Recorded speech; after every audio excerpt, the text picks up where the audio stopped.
Hello everyone, how are you all? I hope you are all good students.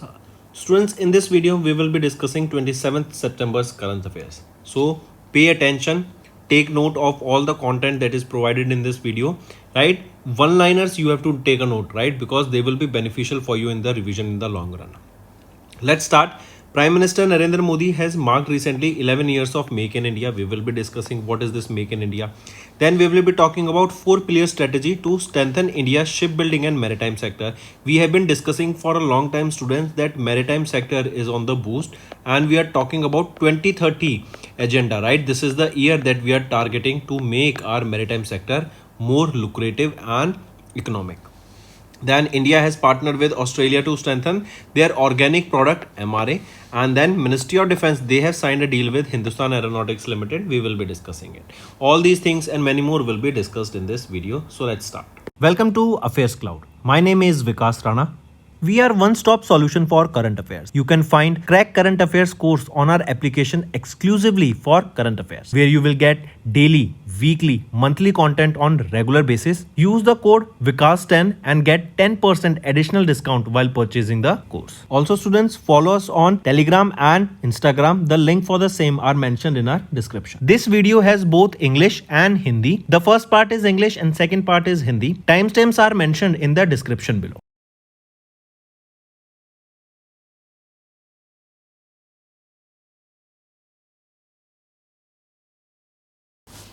So let's start with national affairs, students. Prime Minister Narendra Modi has marked 11 years of Make in India initiative. As the name suggests, the focus is on enhancing the manufacturing in India, right? We want to reduce the dependence of India on because we know we are an importer nation, right? We import more goods than we export. So in order to reduce the dependence on the imports, we want to make goods in our own country. What this will do is, first thing, as we discussed, it will reduce the dependence on other countries. Second, it will create employment for the youth in India. Third, a proper ecosystem, economic development will be taking place because of this. And with this, we will be also able to export those products that are being made in India. So recently, India, if we talk about Prime Minister Narendra Modi, he marked the 11th anniversary of this Make in India initiative, right? And when was this scheme launched? This was launched on 25th of September 2014, right? Take a note of this, right? Important. So as I mentioned, the aim here is basically these things, that we will be focusing on making India product, right? Atmanirbhar product, and we will be developing those products and even exporting it. Because of this, we are seeing ease of doing business, right? And we will be attracting various foreign direct investment also to setting up the plants in India. Not just in any particular sector, but in multiple sector we will be seeing this, right? Then apart from this, which city will be hosting PhD CCI's second global spiritual tourism conclave? I repeat, PhD CCI's second global spiritual tourism conclave. It will be hosted by which city? It will be hosted by Ujjain, right? And when? On 27th of August. Then apart from this, VinFast Auto, they partnered with which bank in India to offer financing for their EV launch in India? So it was with State Bank of India. Then our country, India, has been elected as the chairman of AIBD Executive Board during the and it was during the 23rd General Conclave or Conference, right? Then apart from this, remember recently 4th edition of Semicon India was held. Focus for here was on semiconductor industry, right? And it was to be organized from 2nd of September. Then recently, which INS went on a port call to Indonesia? Which was that Indian naval ship? INS Kadmat. Next is, government has approved 4-pillar strategy to strengthen India's shipbuilding and maritime sector. See these 4-pillar strategy, right? What is this? First of all, you need to understand, see, maritime sector. We are growing this maritime sector, and we have been discussing this for last 3-4 daily current affair video also, students, that India is boosting our ecosystem, right? We are making more ships, we are making more ports, the infrastructure is being enhanced, because in future we will be exporting to various countries in the world, right? We are now setting up the infrastructure here, and once all the projects, all the infrastructure project, manufacturing plant, once they are operational, we will be seeing a huge demand of Indian goods in the international market. And for the same reason, these all the projects are coming into play, where we are focusing on shipbuilding, we are focusing on the maritime sector, the safety of the maritime sector, the technological advancement of the maritime sector, and also focusing on the sustainable development goals. Here you can see the four pillars: strengthening domestic capacity, long-term maritime financing, financial assistance and shipyard expansion, and skilling and technical capability, legal, taxation and policy reforms, right? And it's done under the National Shipbuilding Mission, where we'll be building more ships. As more ships and better infrastructure, that means more goods can be exported along all over the world, right, students? Then Nepal, they have recently joined India Big Cat Alliance, right? Then apart from this, no helmet, no fuel. This policy was launched by which state? It was launched by Uttar Pradesh. Then Rajasthan, they became the first state to implement the order of Supreme Court on stray dogs. Next is our country India has partnered with Australia to strengthen their organic products MRA. What is this MRA? MRA is your mutual recognition agreement, right? And it is for the organic products. This particular partnership was signed at the Vanijya Bhavan in New Delhi, and this particular arrangement, it demonstrates the shared commitment of India and Australia for economic cooperation and trade agreement. This will strengthen the partnership between India and Australia, right? Also here you will be seeing that with this, more organic products will be coming into the market, and with this, Government of India is making the organic food, is becoming the organic food basket of the world, and it is a major step. This particular MRA, that is your mutual recognition agreement, is one of the major step for India, where we will be recognized as the organic food basket of the world, and we will be exporting the organic produce, not just in certain one or two countries, but we will be seeing that in future more number of such partnerships will be formed. Next, students, remember, if I ask you what was the India's industrial growth in the month of July, it was 5%, right? If we talk about state energy efficiency index for 2024, which are the top state performers here? Maharashtra, then Andhra Pradesh, then Assam, and then Tripura. So Maharashtra secured the top position in the state energy efficiency index. Then who presided over the BRICS CCI Healthcare Summit? Who presided it? It was presided by Pratap Rao Jadhav. Then our country India, we have partnered with United Nations World Food Program, and with this partnership we will be supplying to send over 2 lakh metric ton of rice for global humanitarian aid.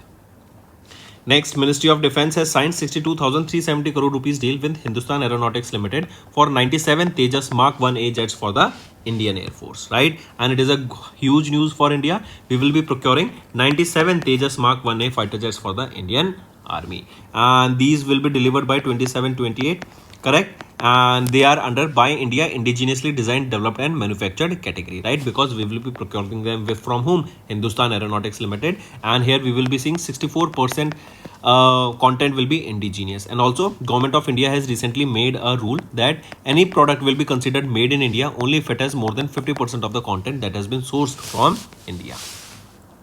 Moving on, students, then APOA, that is Asian Palm Oil Association, the Council of Palm Oil Producing Countries, and Solidarity Network Asia Limited (SNAL), they have signed 3 years agreement. A memorandum of understanding for 3 years has been signed that will promote sustainable palm oil value chain, right? And with this, we will be seeing that this particular supply chain, it will be enhancing the trade between the India and South Asia. This will support over 1.5 billion consumers in South Asia, and this MOU will emphasize on the supply chain transparency, correct? Here, India satisfies over almost 60% of the edible oil demand via imports, right? In August, India's palm oil imports rose nearly 16% to 9.9 lakh tons, right? So we are importing more of such palm oil, and the demand is very high in India, hence we need to import this. Can you tell me the location of in which state palm oil plantation has also been started recently in order to cover such a huge demand in India of the palm oils? Can you tell me the location, that state? That will be fine. This is your homework. Next is ICC and IBPC.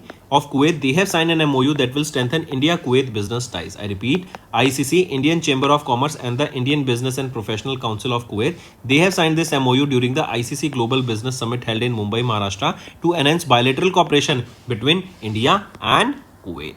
Right? And what will be the sectors that will be in the priority here? It is infrastructure, energy, technology, healthcare, right? They will be in the priority sector here. This will strengthen investment, trade and professional cooperation between the two.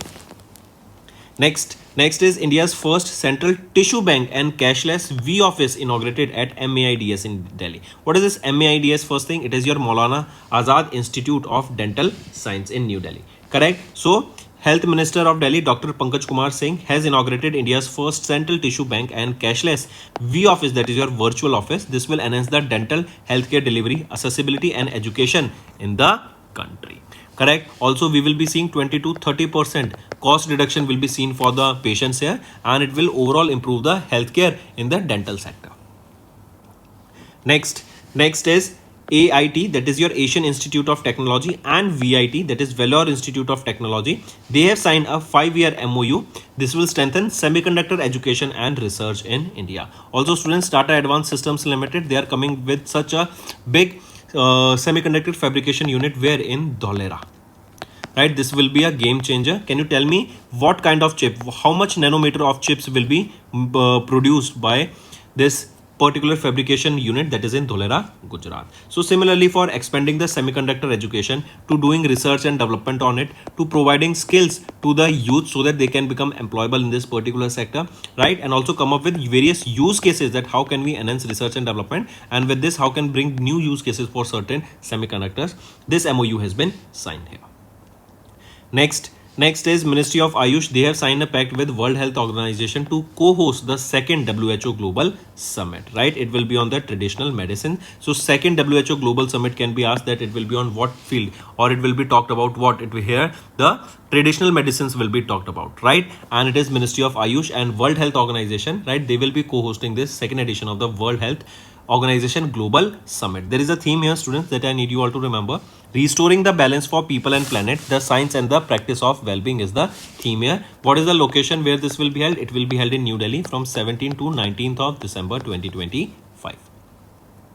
Next is the Department of Telecommunication under the Ministry of Communication has signed a memorandum of understanding with Financial Intelligence Unit of India under the Ministry of Finance to strengthen information sharing for tackling cyber crimes and financial frauds in India. So in order to reduce the cyber attacks, in order to reduce the cyber crimes that are going on, right, this MOU has been signed between Department of Telecommunication and Financial Intelligence Unit of India.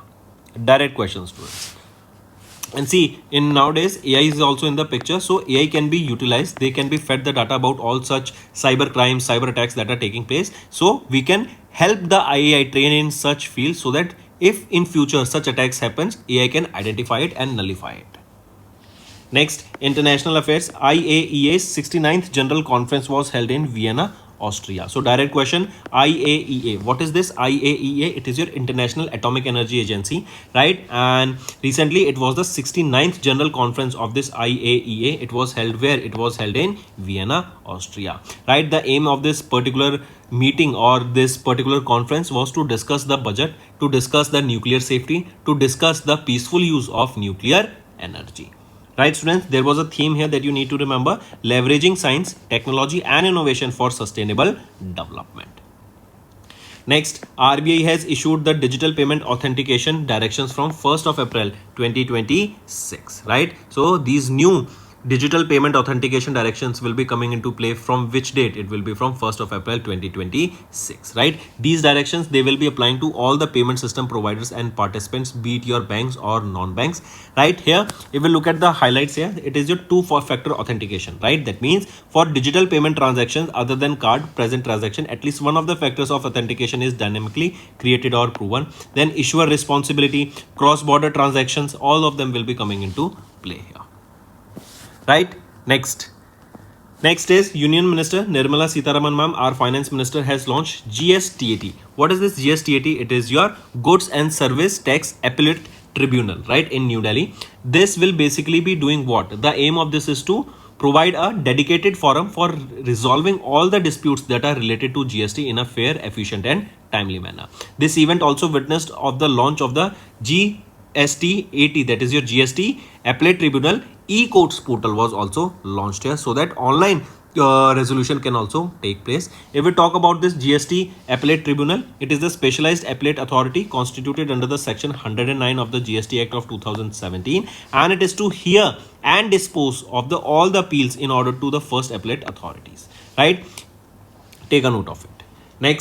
Next students, NUCFDC, that is your National Urban Corporation Finance and Development Corporation Limited under the Ministry of Corporation, has signed a memorandum of understanding with Common Service Center E-Governance Service Limited with an aim to modernize the urban cooperative banks across India. What is the meaning of modernization? So that new technology come into play, new software should be updated here, right? New services should be coming into play, and also the UI should be better, right? So that it becomes easy for the customers, right, for all the services that they are getting. So this National Urban Corporation and Finance Development Corporation Limited, they have signed this MOU with Common Service Centers to accelerate the digital transformation of these urban cooperative banks across India. Next is economy and business students. Swan Defence, they have signed an MOU with Royal IHC to build various vessels. I repeat, Swan Defence, right? That is India's largest shipbuilding and heavy fabrication company. Swan Defence and Heavy Industries, formerly known as Reliance Naval and Engineering Limited, they have signed this MOU with Netherlands-based Royal IHC to design, build and retrofit various vessels in India. Again, what will the impact of this will be? Our maritime sector will be growing, right? Shipbuilding will be taking into place, new technology will be coming into play, right? Upgradation will be there. So this is important, and here it will be to build various vessels in India. Next is SOT, that is your Singapore based Cetrium Offshore Technology Private Limited. They have signed an MOU with Cochin Shipyards Limited to strengthen the cooperation in the offshore sector across Asia, right, with India as a key market. There you will be seeing this will strengthen the cooperation in the offshore sector across area where maintenance, repair and overall projects will be coming into play, that are your MRO facilities, right? So this is with Cochin Shipyard Limited. And students, just back now I told you about various MROs facilities, shipbuilding facilities, port upgradation, infrastructure upgradation, they will be coming into play. And again we are seeing the MRO facility will be provided here. Very important students, right? India's maritime sector, India's port infrastructure will be boosting. Students, mark my words, I am saying this again and again and on daily basis, because multiple projects in this particular sector are being launched. Next is science and technology. NASA and NOAA, they have launched IMAP SWFO L1 Carthus Geochrona Observatory to study space weather. See, first of all, let's look at the terms here. NASA, we all know, they have partnered with National Oceanic and Atmospheric Administration, and they have launched Interstellar Mapping and Acceleration Probe IMAP. Then SWFO L1, that is space weather, follow on Lagrange 1. Lagrange 1 is a point where it will be situated, and CGO Observatory that will study the weather and their effects on the Earth and space-based technologies. Right? This mission was to be launched using SpaceX Falcon 9 rocket from Kennedy Space Center, Florida, USA. If we talk about this IMAP, that is your Interstellar Mapping and Acceleration Probe, right? This is worth approximately $600 million, and it is designed to study the boundary of the heliosphere, the protective magnetic bubble around the solar system. Then if we talk about space weather follow on Lagrange 1, it will be operated by NOAA, that is your National Oceanic and Atmospheric Administration, right? And it will monitor the space weathers in the real time to protect Earth's technological system and astronauts in space. Then this Carthus Geochrona Observatory, that is CGO, it is the first mission dedicated to study the Earth's exosphere. So take a note of this also. Moving on, next is related to sports students. FIFA has unveiled the trio of mascots for 2026 World Cup. What does this mean is trio of mascot, as the 2026 FIFA World Cup will be held in 3 countries. Which are these 3 countries where this will be held? In United States of America, in Mexico and Canada, right? They 3 will be hosting it from 26th of June till 19th of July in 2026. And this is the first time the tournament is held across 3 countries. And here you can see the 3 mascot. For Canada it is Maple. For let me show you here itself. For that is Bald Eagle, it is for USA, Clutch. Jaguar for Mexico, Zayu. And Moose of Canada, that is Maple here, right? So take a note of this. You can see all three of them. These are the mascots here, right? Bald Eagle for USA, Zayu, Jaguar for Mexico, and Maple Moose of Canada, right? These are the three mascots, correct? Take a note of it. Next is World Maritime Day, observed on 25th of September. Again, students, maritime. These are the words that you will be seeing in the videos in coming few months also, because our industry is set to boost. We will be giving this maritime industry, right? It will be providing a global contribution, and it will be boosting the India's economy, not just global economy, but India's economy, right? World Maritime Day on 25th of September. This day is observed on the last Thursday of September month, right? And this year it was on 25th of September. Take a note of this. There is a theme here: our ocean, our obligation, our opportunity. Next, International Day for the total elimination of nuclear weapons, observed on 26th of September. As the name suggests that nuclear weapons are not needed in today's world, we should totally eliminate it because it is a very big danger to the humanity. First time this was observed in 2014. Next, World Contraception Day, observed on 26th of September, and it is to raise awareness about the contraceptive options and promote informed choices for sexual and reproductive health. This year it was the 19th edition of the World Contraception Day that we observed, and there is a theme: a choice for all, freedom to plan, power to choose. This is the theme here, and first time it was observed on 26th of September 2007. Next is state news, students. Telangana has launched RAMP scheme to support women-led MSMEs. What is this RAMP? This is raising and accelerating MSME performance. See, our country, India, and the government specifically is targeting that how we can grow MSMEs. You must have seen that multiple other initiatives has been launched, either to fund them, either to provide insurance, either to provide them mentorship, right? And to help them grow is the main aim here.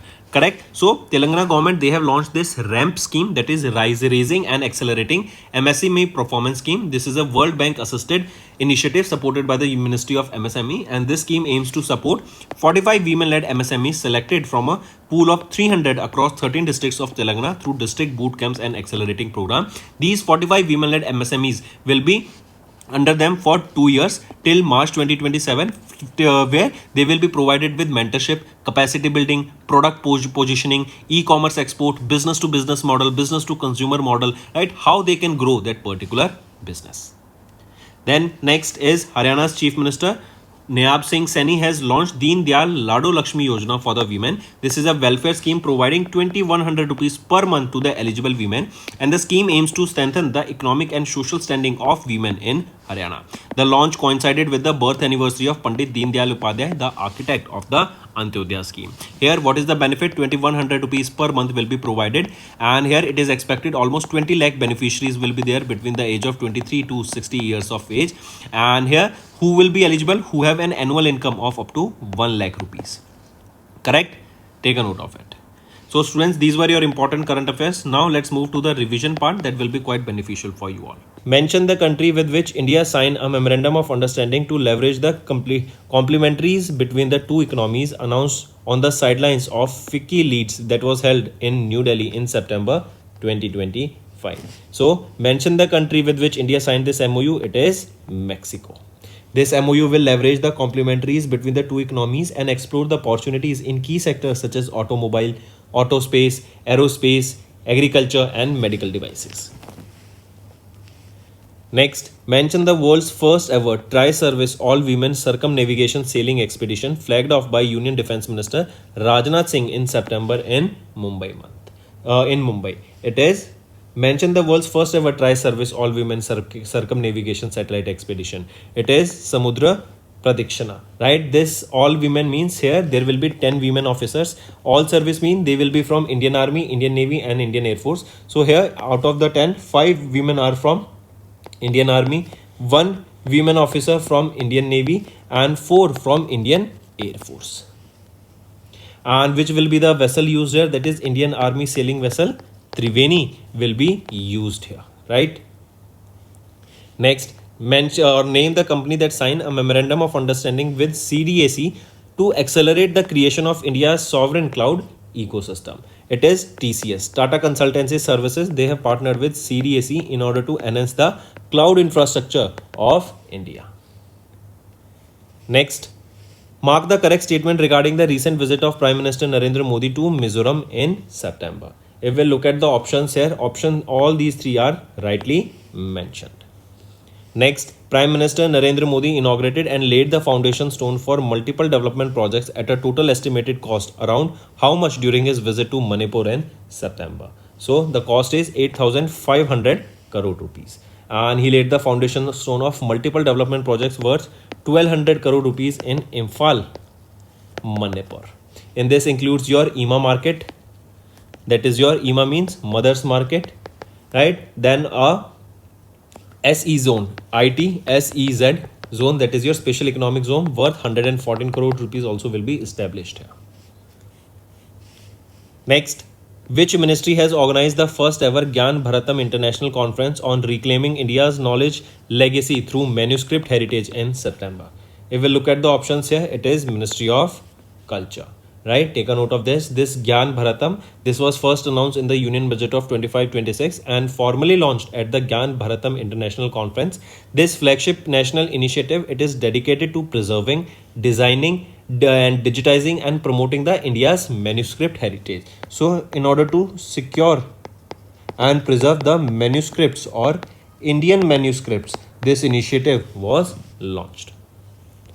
Next, mention the states that are included under India's annual licensing policy for opium poppy cultivation from 1st of October to 30th of September for crop year 25-26 as announced by the government of India. So this for poppy, initially the farmers of these three states, that is Madhya Pradesh, Rajasthan and Uttar Pradesh, will be benefited here. Next, what is the estimated value of revenue procurements for the year as per the Defence Procurement Manual approved by the Ministry of Defence in September to improve procurement processes and operational readiness of the armed forces? It is 1 lakh crore rupees. Right? This manual will replace the 2009 version in the consultation with the armed forces and stakeholders. With this revenue procurement of 1 lakh crore in FY26, the updated menu ensures transparency, fairness and accountability and will enhance the defense capabilities of India.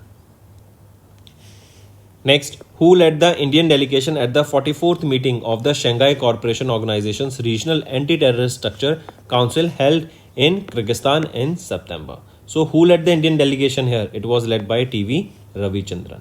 Take a note of this. Moving on, India participated in the 9th edition of Dash exercise. So, it was the 9th edition of the ZAPAD exercise, that is the Russian-Belarusian joint military exercise held in Russia and Belarus training ground of Belarus.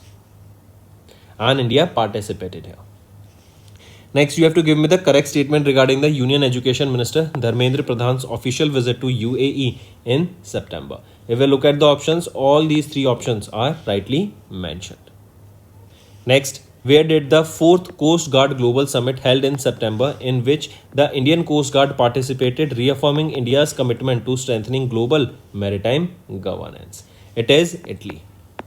Right, and this summit was co-chaired by Italy and Japan and was attended by the delegates from 115 countries and international organizations. Right, this was the 4th edition of the Coast Guard Global Summit. The 5th edition of the Coast Guard Global Summit will be hosted by our India, and in India it will be hosted in Chennai, Tamil Nadu in 2027. Next, pick out the incorrect statement regarding the projects launched by Union Minister Jyotiraditya Scindia ji at the 28th Universal Postal Congress in Dubai, UAE. If we look at the option here, option B and C are right, A is wrong. A is saying that the UPI-UPU integration project under which India's UPI and in the International Universal Postal Union International Connection Platform together will be used to facilitate the cross-border payments. Is it right? So here remember, it is UPI, UPU integration projects. This is right. I correct myself. We have to find the incorrect statement, right? So here option A is right. Option A is right. Let me write A. Option A is right.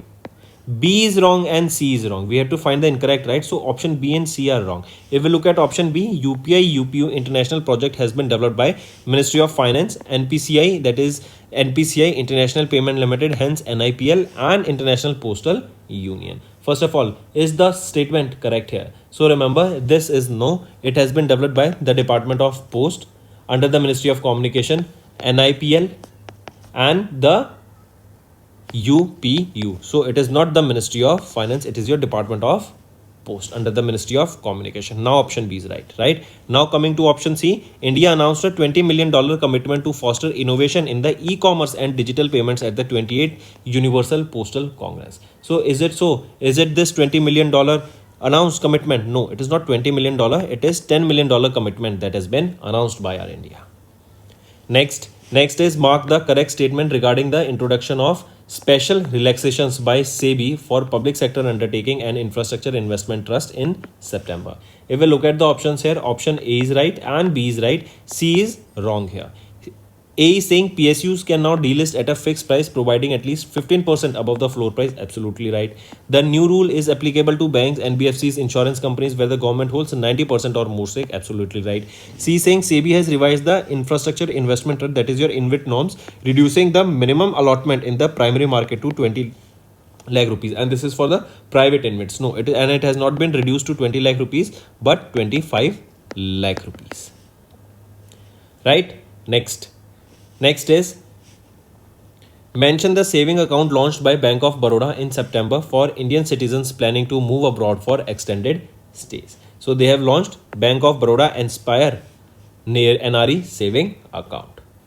Next, in September, which fintech company partnered with SIDBI to launch digital first Udyam generation through the Udyam Assist platform, aiming to facilitate the formalization of informal micro enterprise across the country? Which is the organization? It is PhonePe, right? Take a note of it.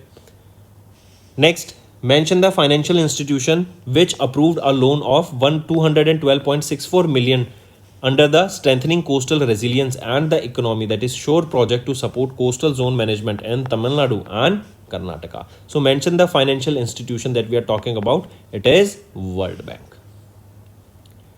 Next, identify the financial institution that signed $126.4 million loan agreement with the Government of India in September for the Tehri Lake Area project in Uttarakhand under Sustainable, Inclusive and Climate Resilient Tourism Development Initiative. So identify the financial institution that signed this loan agreement. It is Asian Development Bank, ADB.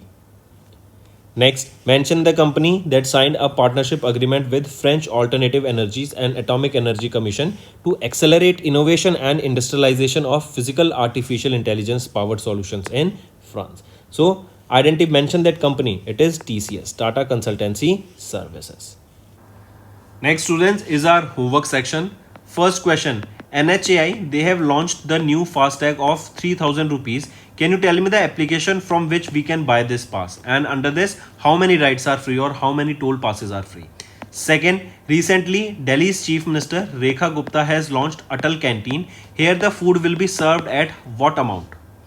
Then third question, tell me recently, if asked, that which IIT has licensed the India's first silicon photonics based quantum RNG, right? Tell me the name of that IIT. Easy question.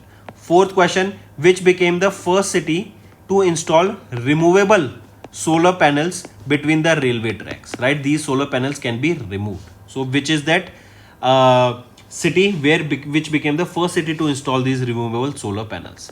Then fifth question, recently which operation was added to the NCERT syllabus? Tell me the name of that particular mission. Then sixth question, one more question, students. Recently UIDAI, they have partnered with which company, right, in order to provide seamless Aadhaar based customer verification? So these are your 6 homework questions, students, and I need to see maximum participation from all the students watching this video. Hello students, कैसे हैं आप सब? I hope आप सब अच्छे होंगे। तो दोस्तों, आज की वीडियो में 27 सितंबर के हम इंपॉर्टेंट करंट अफेयर्स डिस्कस करेंगे। आज की वीडियो में हम बात करेंगे 11 years of make in India की। देन हम बात करेंगे 4 पिलर स्ट्रेटेजी जो लॉन्च की गई है to strengthen India ship building and maritime sector. India और ऑस्ट्रेलिया के बीच में अभी ऑर्गेनिक प्रोडक्ट्स को लेके एमआरए एक डील साइन हुई है। Then ministry of defence and Hindustan aeronautics limited के द्वारा एक डील साइन हुई है, उसको डिस्कस करेंगे। जो भी कंटेंट यहाँ पर हुए उसका नोट्स जरूर बनाना वन लाइनर फॉर्मेट में, जिससे आपके रिवीजन में बहुत ज्यादा बेनिफिट देखने को मिलेगा स्टूडेंट्स। चलिए स्टार्ट करते हैं। Welcome to affairs cloud. My name is Vikas Rana. We are one-stop solution for current affairs. You can find Crack Current Affairs course on our application exclusively for current affairs, where you will get daily, weekly, monthly content on regular basis. Use the code VIKAS10 and get 10% additional discount while purchasing the course. Also, students, follow us on Telegram and Instagram. The link for the same are mentioned in our description. This video has both English and Hindi. The first part is English and second part is Hindi. Timestamps are mentioned in the description below.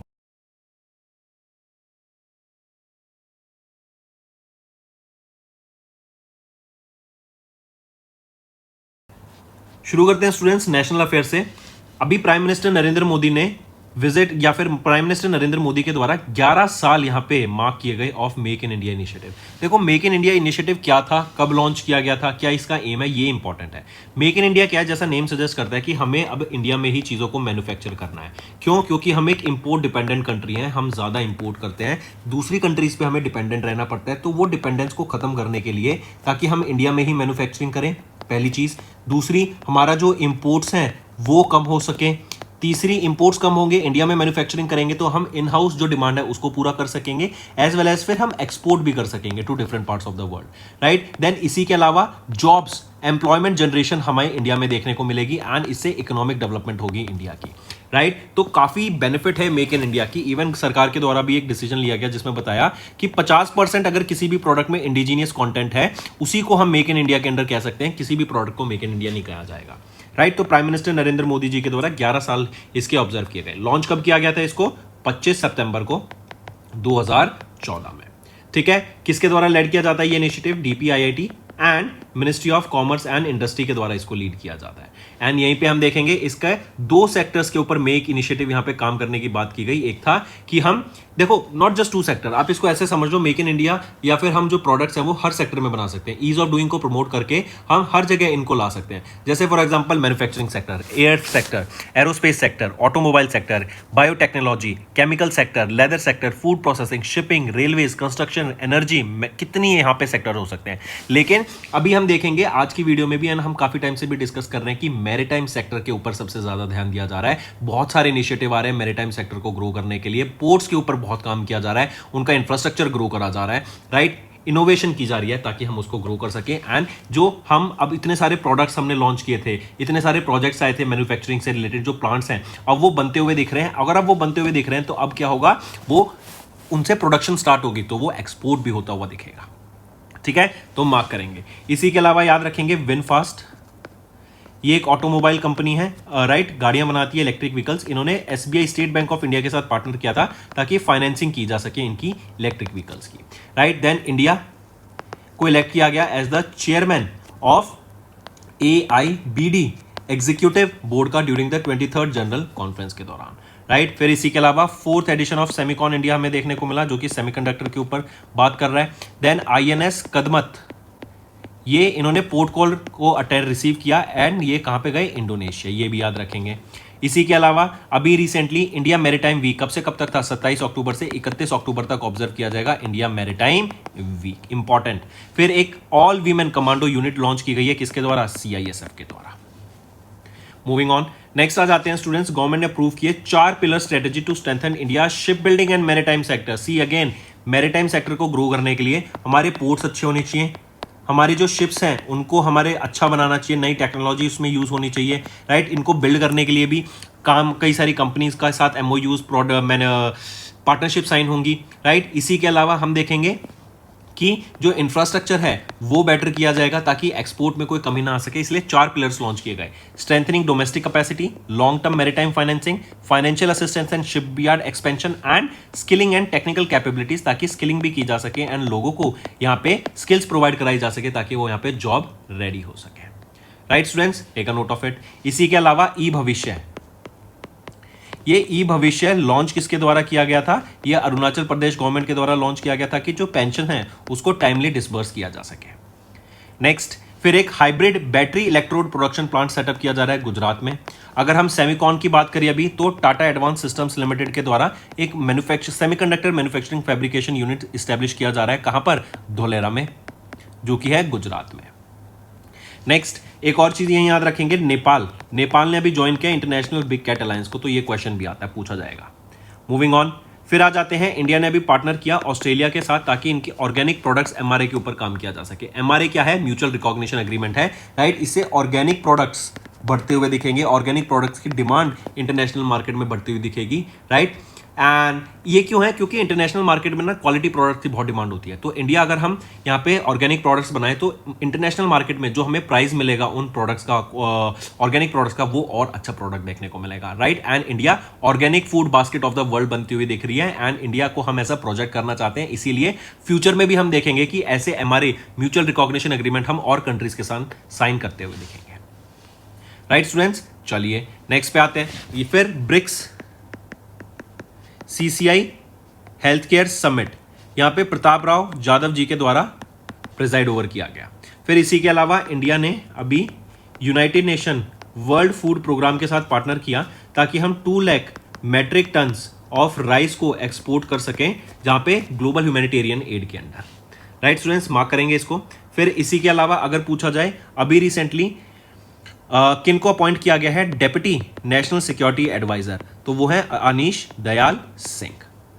Moving on, next आ जाते हैं, ministry of defence ने students अभी एक contract sign किया है Hindustan aeronautics limited के साथ 97 तेजस मार्क 1A जेट्स को डिलीवर करने के लिए टू द इंडियन एयरफोर्स। ये मेक इन इंडिया के अंडर बनाया जाएगा, राइट। एंड इससे क्या होगा कि हम इंडिया में ही जॉब डेवलपमेंट देखेंगे, इंडिया का पैसा इंडिया में ही रहेगा एंड हमें टेक्नोलॉजी के पास हमारे पास है, तो ऐसे तेजस मार्क 1 फाइटर जेट्स डिलीवर किए जाएंगे 97 एंड 2027-28 तक ये डिलीवर करने की बात की जा रही है, मार्क करेंगे स्टूडेंट्स। फिर इसी के अलावा याद रखेंगे APOA Asian palm oil alliance, CPOPC जो कि है council of palm oil producing countries and SNAL, इन तीनों ऑर्गेनाइजेशन के द्वारा एक MOU साइन किया गया ताकि जो sustainable palm oil value chain है ना उसको बनाया जा सके। एशियन रीजन्स में पाम ऑयल की डिमांड बहुत ज्यादा है। इंडिया की अगर हम बात करें तो हम 60% ऑफ द पाम ऑयल जो हमारा है वो हम इंपोर्ट करते हैं, मतलब अगर 100 की डिमांड है तो 60 उसमें से हम इंपोर्ट कर रहे हैं, राइट। तो इससे इंडिया की डिमांड को हम पूरा कर सकेंगे क्योंकि सप्लाई चेन अच्छा होगा तो प्रोडक्ट्स एक दूसरी कंट्रीज में इजीली फ्लो हो सकेंगे, ट्रांसपेरेंसी बढ़ती हुई दिखेगी एंड 1.5 बिलियन कंज्यूमर जो साउथ एशिया में है उसको यहां पे बेनिफिट देखने को मिलेगा।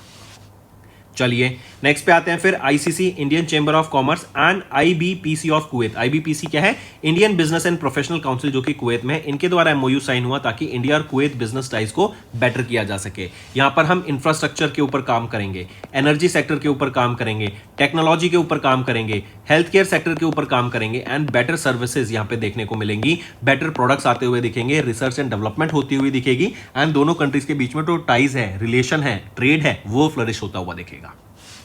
यहीं पे अगर मैं SECI की बात करूं, solar energy corporation of India के मैनेजिंग डायरेक्टर कौन अपॉइंट किए गए हैं? आकाश त्रिपाठी, आकाश त्रिपाठी, ठीक है, मार्क करेंगे।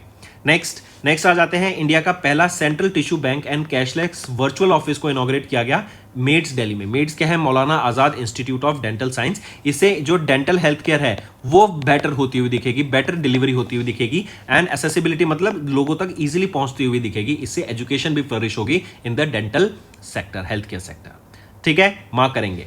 फिर Hindustan aeronautics limited and Goa shipyard limited, Hindustan aeronautic limited and Goa shipyard limited, इन दोनों को स्कोप एमिनेंस अवार्ड से सम्मानित किया गया। ये स्कोप की फुल फॉर्म बताओ एंड ये अवार्ड क्यों दिया जाता है ये बताओ, ये दोनों आपका होमवर्क है, कमेंट करके बताना।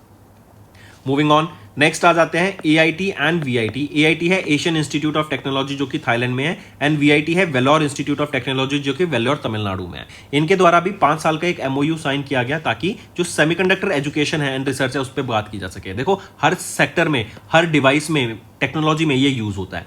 इवन अगर अभी देखा था Tata advance system limited Dholera में अपना एक मैन्युफैक्चरिंग यूनिट एस्टैब्लिश कर रहा है जो कि गुजरात में है, एंड गुजरात को ही हम एक सेमीकंडक्टर मैन्युफैक्चरिंग हब के तौर पे देखते हैं, राइट। तो सेमीकंडक्टर में ग्रो करने के लिए यहाँ पे ये एमओयू साइन होता हुआ देखा, 5 साल का ये एमओयू रहेगा, एंड इससे इंडिया में ही प्रोडक्ट्स बनाने की बात की जाएगी, इंडिया को ग्रो करने का काम किया जाएगा, एंड इवन कई सारे कोर्सेज भी यहाँ पे लाए जाएंगे, dual degree courses under this initiative. Moving on, next आ जाते हैं स्टूडेंट्स, मिनिस्ट्री ऑफ आयुष, इन्होंने भी एक पैक्ट साइन किया वर्ल्ड हेल्थ ऑर्गेनाइजेशन के साथ ताकि को होस्ट किया जा सके second world health organisation global summit को। ये ट्रेडिशनल मेडिसिन के ऊपर ये समिट होगा, second edition, and ministry of Ayush and WHO मिलकर इसको होस्ट करेंगे। न्यू दिल्ली में ये इवेंट हमें देखने को मिलेगा 17 से 19 दिसंबर 2025 में ये हमें देखने को मिलेगा। इंपॉर्टेंट है, मार्क करेंगे। इसी के अलावा किनको कॉमनवेल्थ वेट लिफ्टिंग चैंपियनशिप में गोल्ड मिला, वो है मीराबाई चानू, ठीक है। फिर अभी रविचंद्र अश्विन ने रिटायरमेंट ले ली है आईपीएल से। देन इंडिया होस्ट करेगा 2030 के कॉमनवेल्थ गेम्स एंड 2036 के ओलंपिक गेम्स, राइट। होस्ट नहीं करेगा, इसकी अभी बिडिंग की गई है इंडिया ने कि भाई हमें मौका दो, हम होस्ट करना चाहते हैं, और इंडिया में कहां पर, अहमदाबाद गुजरात में होस्ट करने की बात की जा रही है। इन दोनों के लिए भी बिड किया गया है।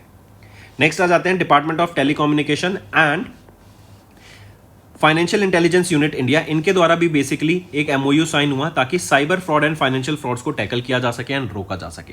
देखो अभी एआई पिक्चर में आ गया है, तो एआई को हम ये फाइनेंशियल फ्रॉड का डाटा, साइबर अटैक्स का डाटा अगर हम फीड कर देते हैं तो ये काफी ईजी हो जाएगा हमारे लिए फ्यूचर में, कि अगर फ्यूचर में ऐसा अटैक होता है तो एआई उसको ऑटोमेटिकली आइडेंटिफाई कर देगा एंड उसको होने से रोक देगा, इवन उनके खिलाफ एक्शन भी यहाँ पे लेता हुआ दिखेगा। तो बहुत बेनिफिट है एआई का आने से स्टूडेंट्स, हमारे कई सेक्टर्स में हमें देखने को मिलेगा, राइट। सो मार्क करेंगे इस एमओयू को।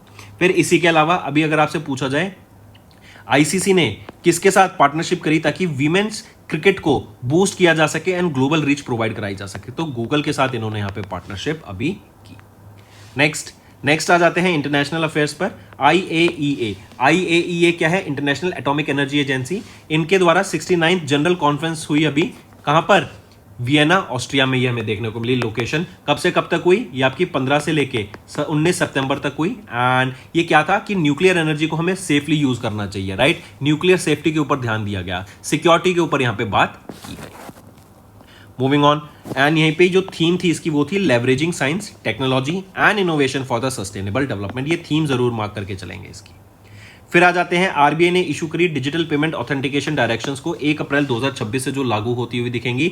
ये आपके नॉन बैंक्स, बैंक एंटिटीज सभी के लिए लागू रहेंगी, एंड इससे जो डिजिटल पेमेंट ट्रांजैक्शन है वो बढ़ता हुआ दिखेगा। सिक्योरिटी के ऊपर बात की गई कि 2 फैक्टर ऑथेंटिकेशन यहाँ पे होना चाहिए, राइट। एंड जो इशूअर है उसके पास यहाँ पे रिस्पॉन्सिबिलिटी होनी चाहिए before deployment of the payment. Then cross border transaction जो है उनसे खिलाफ जो रिस्क है उनको कम से कम करने की बात की गई, राइट। तो ये कुछ यहाँ पे गाइडलाइंस लॉन्च की गई हैं, तो मार्क करके चलेंगे। फिर आ जाते हैं Nirmala Sitharaman ma'am, finance minister जो है हमारी, इनके द्वारा जीएसटी 80, जीएसटी क्या है, goods and service tax appellate tribunal यहाँ पे स्टैब्लिश किया गया न्यू दिल्ली में। ये ट्रिब्यूनल का काम क्या रहेगा बेसिकली, कि कोई भी अगर यहाँ पे जीएसटी से रिलेटेड डिस्प्यूट जनरेट होता है उसको सॉल्व करने का in a fair, efficient and timely manner ये काम करेंगे। एंड इसी के लिए जीएसटी 80 ई कोर्ट्स पोर्टल भी यहाँ पे लॉन्च किया गया ताकि ऑनलाइन यहाँ पे अपनी कंप्लेंट रजिस्टर की जा सके एंड ईजिली उनको सॉल्व किया जा सके। ये जो जीएसटी 80 ट्रिब्यूनल है सेक्शन 109 के अंडर स्टैब्लिश की गई है, एंड ये जो ट्रिब्यूनल ऑपरेट करेगी through a principal bench in New Delhi and 31 state benches across 41 locations in India. And ये आपकी कंसिस्ट करेगी ऑफ 2 जुडिशियल मेंबर जो रिटायर्ड जजेस होंगे एंड कंसिस्ट ऑफ 4 मेंबर्स, ठीक है, मतलब 4 मेंबर की रहेगी, 2 रिटायर्ड जजेस एंड 2 टेक्निकल मेंबर्स रहेंगे। मूविंग ऑन, फिर आ जाते हैं national urban corporation finance and development corporation limited, इन्होंने एमओयू साइन किया सीएससी एसपीबी के साथ। सीएससी क्या है, common service centre electronic governance service India limited के साथ, जो कि एक स्पेशल पर्पस व्हीकल है। इसका एम क्या रहेगा कि हमें अर्बन कोऑपरेटिव बैंक्स को मॉडर्नाइज करना है, टेक्नोलॉजी को लाना है, राइट, यूआई बेटर करना है, अपडेट्स लाने हैं, बेटर सॉफ्टवेयर प्रोवाइड करना है, जिससे क्या जो सर्विस डिलीवरी है कस्टमर्स को वो बेटर हो सके अर्बन कोऑपरेटिव सेक्टर में। 30 अगस्त को हमने ऑब्जर्व किया small industries day, national sports day observe किया 29 अगस्त को, international day against nuclear test 29 अगस्त को। Moving on, economy and business पर आते हैं। स्वान डिफेंस, इसको हम पहले नाम से जानते थे Reliance naval and engineering limited, इन्होंने एमओयू साइन किया है रॉयल आईएचसी के साथ ताकि वेरियस वेसल्स को बिल्ड किया जा सके। देखो फिर से कि यहाँ पे एम क्या है कि वेसल्स को बनाने का इंडिया में, जो कि एक्सपोर्ट में, इंपोर्ट में, ट्रेड के लिए बेनिफिट हो सके। इसी से रिलेटेड पोर्ट्स बेटर किए जा रहे हैं। सेम चीज मैरीटाइम सेक्टर को ग्रो करने की बात की गई एंड 2030 विजन को ध्यान में रखते हुए ये सारी चीजें हो रही हैं। चलिए नेक्स्ट आ जाते हैं SOT, Singapore based Seatrium offshore private limited. इन्होंने एक MOU साइन किया कोचिन शिपयार्ड लिमिटेड के साथ ताकि ऑफशोर कॉपरेशन बेटर किया जा सके across Asia with India as a key market, right. फिर से देखो, कोचिन शिपयार्ड लिमिटेड, पोर्ट्स को हम यहाँ पे बेटर करेंगे ताकि ऑफशोर कॉपरेशन बेटर हो सके। बाकी पोर्ट्स अगर इंडिया में है तो हम प्रॉपर इंफ्रास्ट्रक्चर उनको दे सकें अपने पोर्ट्स पे, राइट। जो जो फैसिलिटीज की जरूरत है वो हम उन तक पहुंचा सकें, उन पोर्ट्स को एडवांस कर सकें ताकि किसी में कोई कमी ना सके, and maintenance, repair and overall facility भी प्रोवाइड करा सकें कि कल को कोई एक्सपोर्ट का शिप आता है इंडिया में, राइट, कोई सामान लेके आया किसी दूसरी कंट्री से एंड मान लो वो खराब हो गया तो उसकी मेंटेनेंस, रिपेयर एंड ओवरऑल ये सारी फैसिलिटीज भी हम उनको प्रोवाइड करा सकते हैं। जो भी मेंटेनेंस की जरूरत हो वो भी हम उनको एशिया के जो क्लाइंट्स हैं उनको प्रोवाइड करा सकें। Moving on, science and tech पर आते हैं स्टूडेंट्स। नासा NOAA क्या है? National Oceanic and Atmospheric Administration. IAMP जो कि है interstellar mapping and acceleration probe, right, ये लॉन्च किया गया है इनके द्वारा। I repeat, NASA and NOAA के द्वारा मिलके IAMP। सबसे पहले ये IAMP को देखते हैं क्या होता है। IMAP, नॉट IAMP, IMAP ये है interstellar mapping and acceleration probe, ये लॉन्च किया गया। ये बेसिकली प्रोब का काम क्या रहेगा? ये प्रोब आपका $600 मिलियन से एक तो बना हुआ है, पहली चीज, राइट। ये हीलियोफिजिक्स मिशन रहेगा बेसिकली, एंड ये जो हीलियोस्फीयर है उसकी बाउंड्री को स्टडी करने का काम करेगा, राइट, जो कि एक प्रोटेक्टेड मैग्नेटिक बबल है around the solar system, right, जो कि सोलर विंड से बनता है, जिससे हमारे इंटरस्टेलर स्पेस पे कोई जिससे हमारे अर्थ पर, हमारे प्लैनेट्स पे इफेक्ट नहीं होता, तो उसको स्टडी करने का काम करेगा। फिर आ जाता है उसके बाद स्पेस वेदर फॉलो ऑन लैंग्वेज 1, ये ऑपरेट किया जाएगा NOAA के द्वारा। ये मिशन बेसिकली वेदर की रियल टाइम डाटा प्रोवाइड कराएगा ताकि इंडिया में एस्ट्रोनॉट्स को स्पेस में एंड इंडिया के जो सिस्टम्स हैं वो खराब ना हो सके, एंड ये लैंग्वेज 1 पॉइंट पे रहेगा। फिर CGO मिशन, ये पहला मिशन रहेगा जो कि अर्थ के एक्सोस्फेयर को स्टडी करने का काम करेगा कि यूवी लाइट का क्या इफेक्ट पड़ता है, क्या हाइड्रोजन सेमिट होते हैं जब ये किसी भी हाइड्रोजन एटम पे या फिर हाइड्रोजन जो गैसेस हैं उस पर अगर पड़ती है तो उससे क्या आपके एटम्स एमिट होते हैं, उसका क्या इफेक्ट होता है, वो सारी स्टडी करने का ये काम करेगा, राइट। तो ये 3 मिशन याद रखेंगे, अभी NOAA एंड नासा के द्वारा इनको लॉन्च किया गया। Moving on to sports, FIFA ने अनवेल किया ट्रायो ऑफ मैस्कॉट्स फॉर 2026 के वर्ल्ड कप। पहली बार ऐसा हो रहा है कि 3 कंट्रीज मिलकर ये 2026 के वर्ल्ड कप को होस्ट करेंगी। ये 3 कंट्रीज कौन सी हैं? USA, मेक्सिको एंड कनाडा, ठीक है। यहां पे आप देख सकते हैं कनाडा का यहाँ पे मैस्कॉट है मैपल, USA का मैस्कॉट देख सकते हैं आप, ये बॉल्ड ईगल है क्लच के नाम से, एंड मेक्सिको का जो आपका मैस्कॉट है वो है जायू, ये टाइगर आप यहां पर देख सकते हैं, राइट, मार्क करके चलेंगे इसको। फिर इसके बाद आ जाते हैं वर्ल्ड मैरीटाइम डे पे, 25 सितंबर को ऑब्जर्व किया जाता है, लेकिन ये जनरली ऑब्जर्व किया जाता है on the last Thursday of September month, and इस बार 25 सितंबर को ये हमने ऑब्जर्व किया मैरीटाइम सेक्टर को ग्रो करने के लिए, ट्रेड को फ्लरिश करने के लिए, राइट, एंड एक ग्लोबल डेवलपमेंट के लिए मैरीटाइम इंडस्ट्री क्यों जरूरी है इसके बारे में अवेयरनेस क्रिएट कराने के लिए ये डे ऑब्जर्व किया जाता है। इसकी एक थीम याद रखेंगे स्टूडेंट्स, थीम रहेगी our ocean, our obligation, our opportunity. Next, international day for the total elimination of nuclear weapons 26 सितंबर को ऑब्जर्व किया जाता है। जैसा नाम सजेस्ट करता है, न्यूक्लियर वेपन्स को एलिमिनेट कर देना चाहिए, ये सेफ नहीं है ह्यूमंस के लिए, मास डिस्ट्रक्शन हो सकती है इससे ह्यूमंस की, तो इसको एलिमिनेट करने के लिए डे ऑब्जर्व किया जाता है। फिर आ जाते हैं इसके बाद नेक्स्ट वर्ल्ड कॉन्ट्रासेप्शन डे, 26 सितंबर को ऑब्जर्व किया जाता है कॉन्ट्रासेप्शन के बारे में अवेयरनेस क्रिएट कराने के लिए, right, and sexual and reproductive health को प्रमोट करने के लिए डे ऑब्जर्व किया जाता है। 19वां एडिशन हमने इस बार इसका ऑब्जर्व किया, एंड यहीं पे थीम याद रखेंगे a choice for all, freedom to plan, power to choose, ये यहाँ पे थीम रहेगी। नेक्स्ट स्टेट न्यूज पर आते हैं फिर स्टूडेंट्स। तेलंगाना ने लॉन्च किया RAMP स्कीम, जो कि है ramp scheme, raising and accelerating MSME performance, ताकि वीमेन लेड MSMEs को ग्रो किया जा सके। बेसिकली MSME को ग्रो करने का काम तो कर ही रही है इंडिया, राइट। तो यहाँ पे तेलंगाना गवर्नमेंट ने ये रैम्प स्कीम लॉन्च करी, जहाँ पे 300 में से 45 वीमेन लेड MSMEs को सेलेक्ट किया जाएगा। उनकी मेंटरशिप, उनको जो भी फंडिंग की जरूरत है, उनको प्रोडक्ट्स को ग्रो करने के लिए कि कैसे बिजनेस टू बिजनेस बनाना है, आपको बिजनेस टू कस्टमर कैसे मॉडल बनाना है, तो उन सबको टारगेट किया जाएगा एंड उन वीमेन लेड बिजनेसेस को ग्रो करने का काम किया जाएगा। फिर आ जाते हैं स्टूडेंट्स इसके बाद हरियाणा के चीफ मिनिस्टर, इन्होंने लॉन्च किया दीन दयाल लाडो लक्ष्मी योजना को वीमेंस के लिए, जहां पे 2500 रुपए हर महीना यहां पे प्रोवाइड कराया जाएगा टू द वीमेंस। एक्सपेक्टेड है कि इसके अंडर 20 लाख वीमेंस को टारगेट किया जाएगा, 23 से लेके 60 साल की वीमेंस के लिए। एलिजिबिलिटी क्राइटेरिया क्या है? अगर वो 1 लाख सालाना एनम से कम इनकम वो अर्न करती हैं तो उनको ये बेनिफिट यहाँ पे प्रोवाइड कराया जाएगा। डायरेक्ट बेनिफिट ट्रांसफर रहेगा, मतलब डायरेक्ट उनके अकाउंट में पैसा जाएगा। इससे जो वीमेन हाउस होल्ड है वो अपने घर पे इस पैसे की मदद से एक बेनिफिट हो सकता है उनको अपना घर चलाने का, राइट स्टूडेंट्स, तो ये थे हमारे आज के इंपॉर्टेंट करंट अफेयर्स। अब आ जाते हैं स्टूडेंट्स रिवीजन पार्ट पे, जिससे आपकी लर्निंग और स्ट्रांग होती हुई दिखेगी। मेंशन दैट कंट्री, जहां पे इंडिया ने एक एमओयू साइन किया जो लेवरेज करेगा complementarities between the two economies announced by the on the sidelines of FICCI leads, जो कि न्यू दिल्ली में हमें देखने को मिला। तो किस कंट्री ने ये अभी रिसेंटली इंडिया के साथ साइन किया एक मेमोरेंडम ऑफ अंडरस्टैंडिंग, वो है मैक्सिको के साथ। नेक्स्ट, मेंशन द वर्ल्ड का पहला tri service all women circum navigation selling expedition. 10 women का ये एक्सपीडिशन है, जिसमें से Indian army, Indian navy, Indian air force का पार्टिसिपेशन देखने को मिलेगा। इंडियन आर्मी से 5, इंडियन नेवी से 1 एंड इंडियन एयरफोर्स से 4 वीमेन यहाँ पे हमें देखने को मिलेंगी।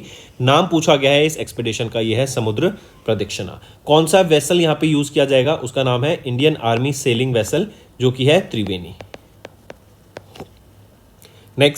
नेक्स्ट आ जाते हैं, नेम द कंपनी जिन्होंने एक एमओयू साइन किया centre for development of advance computing के साथ under MEITY to accelerate the creation of India के सॉवरेन क्लाउड इकोसिस्टम का। तो वो है TCS, Tata consultancy services, TCS। Next, mark the correct statement regarding the recent visit of prime minister Narendra Modi to Mizoram in September. अगर यहाँ पे ऑप्शन देखें तो तीनों ऑप्शन आपके यहाँ पे बिल्कुल ही सही रहेंगे। नेक्स्ट आ जाते हैं, प्राइम मिनिस्टर नरेंद्र मोदी, इन्होंने इनॉग्रेट किया एंड ले किया foundation stone of development projects worth a total estimated cost of around 8,500 crore rupees during visit to Manipur in September. यहीं पे देखें तो इनके द्वारा ईमा मार्केट, जिसको हम बोलते हैं मदर मार्केट, वो लॉन्च किया गया। देन एक IT स्पेशल इकोनॉमिक जोन यहाँ पे लॉन्च करने की बात की गई वर्थ 114 करोड़ रुपीज, और ये ईमा मार्केट 24 करोड़ की लागत से स्टैब्लिश किया जाएगा। नेक्स्ट, किस मिनिस्ट्री ने ऑर्गेनाइज किया first ever Gyan Bharatam international conference on reclaiming India's knowledge legacy through manuscript heritage in September. यहाँ पे एम क्या रहेगा कि मैन्यूस्क्रिप्ट्स को, इंडियन मैन्यूस्क्रिप्ट्स को हम यहाँ पे प्रिजर्व कर सकें, सेव कर सकें, राइट, उनको स्टोर कर सकें। किसके द्वारा करा गया, तो मिनिस्ट्री ऑफ कल्चर के द्वारा, राइट। यहीं पे ज्ञान सेतु, ये एक AI इनोवेशन चैलेंज भी लॉन्च किया गया था अंडर दिस ज्ञान भरतम मीट, ठीक है, इसके अंदर। Next, mention the state that are included under India's annual licensing policy of opium poppy cultivation के लिए, जो 1 अक्टूबर से लागू हो जाएगी टिल 30 सितंबर 2026 तक फॉर क्रॉप ईयर 26 FY26 के लिए। तो मेंशन दैट स्टेट जहां पे ये इनिशियली लॉन्च की गई, जिससे फार्मर्स को बेनिफिट मिलेगा, मध्य प्रदेश, राजस्थान एंड यूपी में। Next, what is the estimated value of the revenue procurements for FY26 as per the defence procurement manual approved by the ministry of defence in September. तो estimated value क्या है यहाँ पे procurements की, वो है 1 लाख करोड़। इससे इंडिया का डिफेंस सेक्टर यहाँ पे स्ट्रांग होता हुआ दिखेगा, नए यहाँ पे इक्विपमेंट्स टेक्नोलॉजीज हमें यूज होती हुई दिखेंगी। नेक्स्ट, किन्होंने इंडियन डेलीगेशन को लीड किया at the 44th meeting of SCO regional anti terrorist structure council में, जो कि किर्गिस्तान में हमें देखने को मिली। तो इंडिया से किन्होंने लीड किया, TV रविचंद्रन जी के द्वारा यहाँ पे लीड किया गया इंडिया को। देन इंडिया ने पार्टिसिपेट किया in the 9th edition of Zapad exercise, जो कि एक रशिया बेलारूस की जॉइंट ट्रेनिंग एक्सरसाइज होती है। बेलारूस में ये एक्सरसाइज हमें देखने को मिली। Next, mark the correct statement regarding union education minister Dharmendra Pradhan ji की ऑफिशियल विजिट टू UAE। यहाँ पे अगर हम ऑप्शंस देखें तो कौन से ऑप्शंस यहाँ पर आपके सही रहेंगे, तो तीनों ऑप्शन बिल्कुल ही सही रहेंगे। नेक्स्ट आ जाते हैं, where did the 4th coast guard global summit देखने को मिली, जहाँ पे इंडियन कोस्ट गार्ड ने पार्टिसिपेट किया एंड ये एक मैरीटाइम एक्सरसाइज थी। तो ये इटली में हमें देखने को मिली, ये था 4th एडिशन। अगर पूछा जाए 5th एडिशन, तो इंडिया होस्ट करेगा, 2027 में होस्ट करेंगे हम इसको, एंड इंडिया में भी चेन्नई तमिलनाडु में ये हमें देखने को मिलेगी। Next, pick out the incorrect statements बतानी है आपको फॉर वेरियस प्रोजेक्ट्स जो कि लॉन्च किए गए ज्योतिरादित्य सिंधिया जी के द्वारा eight the 28th universal postal Congress, जो कि दुबई UAE में हमें देखने को मिली। तो यहाँ पे ऑप्शन देखें, हमें इनकरेक्ट बताना है, तो ऑप्शन ए सही है, बी गलत है, सी गलत है। बी कह रहा है कि UPI UPU इंटीग्रेशन प्रोजेक्ट इसको डेवलप किया गया मिनिस्ट्री ऑफ फाइनेंस के द्वारा, तो नहीं, मिनिस्ट्री ऑफ फाइनेंस नहीं, department of post under the ministry of communication NIPL and UPU के द्वारा मिलकर इसको बनाया गया है। अब ऑप्शन बी सही है। सी कह रहा है कि इंडिया ने अनाउंस किया $20 मिलियन का commitment to foster innovation in the e-commerce and digital payments at the 28th universal postal congress. तो नहीं, $20 मिलियन का कमिटमेंट नहीं है, ये $10 मिलियन का कमिटमेंट हमें देखने को मिलेगा। नेक्स्ट आ जाते हैं, mark the correct statement regarding the introduction of special relaxations by SEBI for public sector undertakings and infrastructure investment trust in September. तो यहाँ पे अगर हम ऑप्शन देखें तो तीनों ऑप्शन आपके बिल्कुल ही सही रहेंगे। नेक्स्ट, आई करेक्ट, यहाँ पे करेक्ट स्टेटमेंट है, तो ऑप्शन ए और बी सही है, सी गलत है। सी कह रहा है कि सेबी ने रिवाइज किया इंफ्रास्ट्रक्चर इन्वेस्टमेंट ट्रस्ट नॉर्म्स को, reducing the minimum allotment in the primary market to 20 lakh rupees, तो 20 नहीं 25 lakh rupees. Moving on, mention the saving account जो कि बैंक ऑफ बड़ौदा के द्वारा लॉन्च किया गया in September for Indian citizens planning to move abroad for extended stage. तो यहाँ पे कौन सा प्लान है, वो है BOB aspire NRE saving account यहाँ पे लॉन्च किया गया। नेक्स्ट आ जाते हैं, किस फिनटेक कंपनी ने पार्टनर किया सिडबी के साथ to launch digital first Udyam generation through the Udyam assist platform aiming to facilitate the formalisation of informal micro enterprises across the country. तो कौन सी ऑर्गेनाइजेशन रहेगी, वो है फोन पे के साथ, इन्होंने फोन पे के द्वारा ये लॉन्च किया गया सिडबी के साथ मिलकर। नेक्स्ट, उस फाइनेंशियल इंस्टीट्यूशन का नाम बताओ जिन्होंने अप्रूव किया लोन ऑफ $212.64 मिलियन, ताकि जो कोस्टल एरियाज हैं उनको स्ट्रेंथन किया जा सके अंडर शोर प्रोजेक्ट, स्पेसिफिकली कहां पर, तमिलनाडु में एंड कर्नाटका में। तो कौन सी ऑर्गेनाइजेशन है वो है वर्ल्ड बैंक। फिर इसके बाद आ जाते हैं, उस फाइनेंशियल इंस्टीट्यूशन का नाम बताओ जिन्होंने $126.4 मिलियन का लोन अप्रूव किया for with the government of India, ताकि टेहरी लेक एरिया प्रोजेक्ट को उत्तराखंड में डेवलप किया जा सके, उसके ऊपर काम किया जा सके, उसको sustainably inclusive and climate resilient tourism development initiative के अंडर काम के अंडर लाया जा सके। तो कौन सा फाइनेंशियल इंस्टीट्यूशन है, वो है एशियन डेवलपमेंट बैंक। नेक्स्ट आ जाते हैं, उस कंपनी का नाम बताओ जिन्होंने कभी पार्टनरशिप अग्रीमेंट साइन किया French alternative energies and atomic energy commission के साथ, ताकि एक्सेलरेट कर सके innovation and industrialisation of physical artificial intelligence AI powered solutions को फ्रांस में। फिजिकल एआई मतलब रोबोट्स, जहां पे रोबोट्स को एआई के साथ लाया जाएगा। तो ये किसके द्वारा किया गया, टाटा कंसल्टेंसी सर्विसेज के साथ। Next, mention the name of the Indian film maker जो कि पहली इंडियन वीमेन बनी by winning the best director award in the Orizzonti section और at the 82nd Venice international film festival, जो कि 27 अगस्त से लेके 6 सितंबर तक हुआ इटली में। तो कौन है, वो है अन्नपूर्णा रॉय, एंड ये पहली इंडियन वीमेन बन गई हैं to be honoured with this award. Next, where was the 18th international earth science olympiad हुआ अगस्त के महीने में, जहां पे इंडियन स्टूडेंट टीम ने 7 मेडल जीते along with 3rd prize in the international geoscience youth movement reporter category में। तो ये जिनिंग चाइना में हमें देखने को मिला था। नेक्स्ट, किनको posthumously PV Narasimha Rao memorial award से सम्मानित किया गया, वो है former prime minister of India doctor Manmohan Singh ji and इनकी वाइफ गुरशरण कौर जी के द्वारा ये अवार्ड रिसीव किया गया on his behalf. Next, who was elected as the Thailand's 32nd prime minister, कौन अपॉइंट किए गए हैं, वो है Anutin Charnvirakul. Next, identify the country for which Mohammad Irfan Ali इनको रीइलेक्ट किया गया as the president of the country. तो ये गायना के अपॉइंट किए गए थे, रीइलेक्ट किए गए थे प्रेसिडेंट। नेक्स्ट, कब तक गवर्नमेंट ऑफ इंडिया ने अभी एक्सटेंड कर दिया tenure of Ajay Kumar Srivastava as the managing director and chief executive officer of Indian overseas bank. तो 8 अक्टूबर 2027 तक इनका टर्म यहाँ पे एक्सटेंड कर दिया गया है। प्राथा प्रीतम सेन गुप्ता को ये सक्सीड करेंगे यहाँ पे। नेक्स्ट, इन सितंबर किनको अपॉइंट किया गया chairperson of the national governing board of national stock exchange of India limited by SEBI, succeeding Girish Chandra Chaturvedi. तो इंजेटी श्रीनिवास को अपॉइंट किया गया यहाँ पर चेयरपर्सन ऑफ एनएसई एंड ये सक्सीड करेंगे गिरीश चंद्र चतुर्वेदी को। Next, mention the person who became the youngest to be appointed as the new prime minister of France, succeeding Francois Bayrou in September. तो कौन है वो है सेबेस्टियन लेकॉर्नो एंड ये youngest person बने जो होल्ड कर रहे हैं प्राइम मिनिस्टर की position in France. Next, Jonas Gahr Store, इन्होंने सिक्योर किया 2nd consecutive term as the prime minister किस कंट्री का, तो ये नॉर्वे के बन गए हैं prime minister. Next, former governor of Maharashtra CP Radhakrishnan ji, ये 15वें वाइस प्रेसिडेंट बने हैं इंडिया के एंड ये फॉर्मर गवर्नर थे महाराष्ट्र के। ये सक्सीड करेंगे जगदीप धनखड़ जी को, जिन्होंने भी रिसेंटली रिजाइन कर दिया था citing health concerns.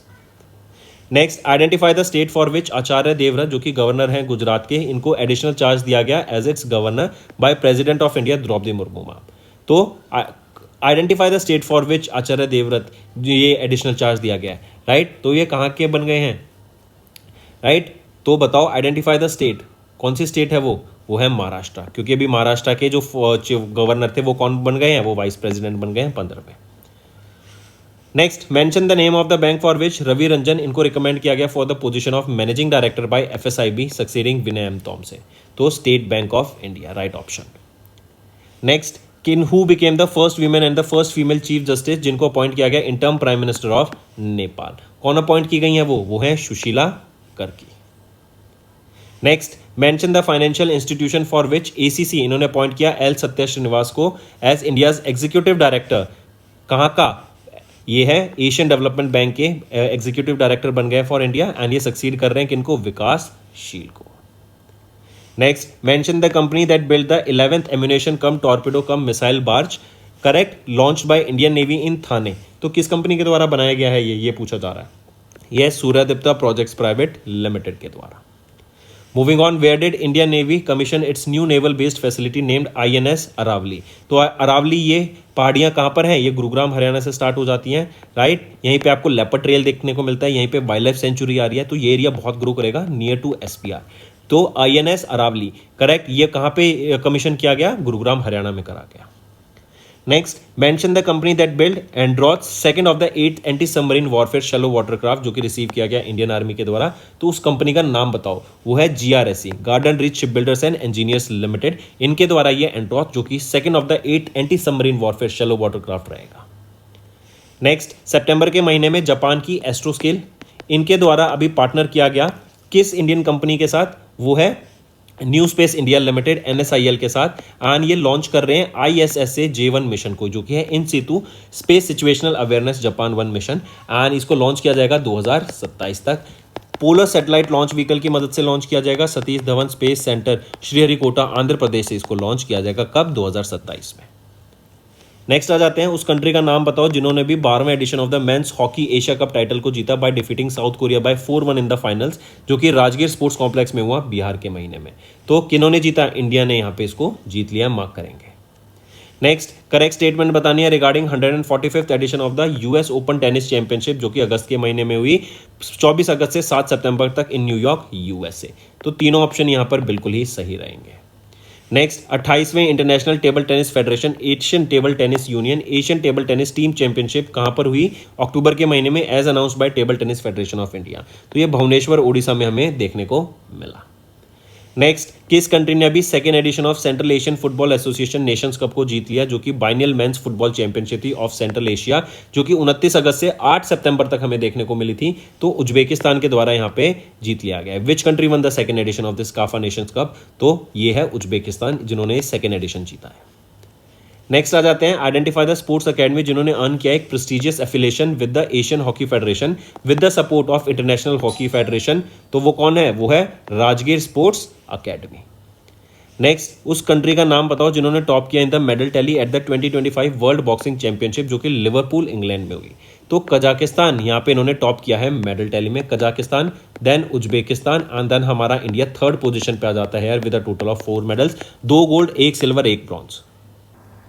Next, students, is our homework section. First question, NHAI, they have launched the new FASTag of 3,000 rupees. Can you tell me the application from which we can buy this pass? And under this, how many rides are free or how many toll passes are free? Second, recently, Delhi's Chief Minister Rekha Gupta has launched Atal Canteen. Here the food will be served at what amount? Then, third question, tell me recently, if asked that which IIT has licensed the India's first silicon photonics based quantum RNG, right? Tell me the name of that IIT. Easy question. Fourth question, which became the first city to install removable solar panels between the railway tracks, right? These solar panels can be removed. So which is that city which became the first city to install these removable solar panels? Then fifth question, recently which operation was added to the NCERT syllabus? Tell me the name of that particular mission. Then sixth question, one more question, students. Recently UIDAI, they have partnered with which company, right, in order to provide seamless Aadhaar based customer verification. So these are your 6 homework questions, students, and I need to see maximum participation from all the students watching this video.